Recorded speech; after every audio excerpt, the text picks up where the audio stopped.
បាទបងប្អូនពុកម៉ែបងប្អូនបាទថ្ងៃនេះនាំពុកម៉ែបងប្អូនមកគយគុណទេសភាពបាទនៅវត្តធម្មរាជម្ដងបងប្អូនបាទប្រាសាទធម្មរាជបងប្អូននៅទីនេះគឺ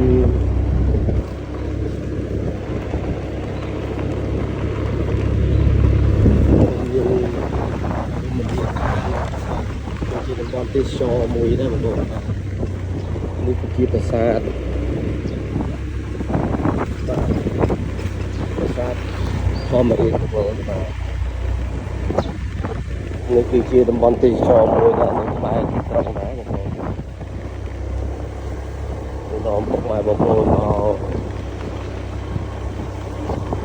ទស្សនានៅទិដ្ឋភាពនៅប្រាសាទធម្មរាជបាទ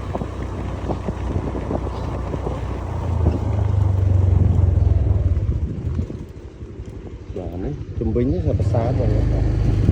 ប្រាសាទបងប្អូន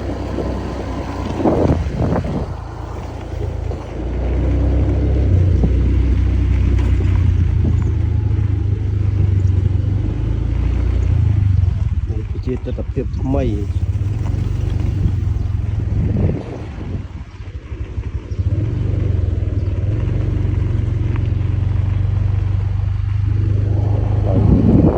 ដល់ពុកម៉ែបងប្អូនដល់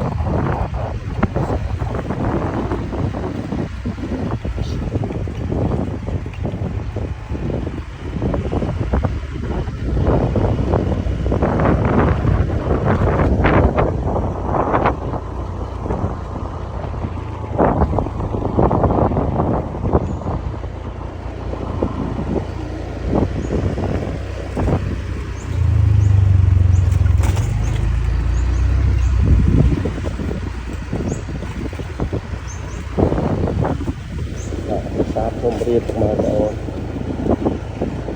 ដល់ពុកម៉ែបងប្អូនមកគយគុណខ្ញុំបានទៅទិដ្ឋភាព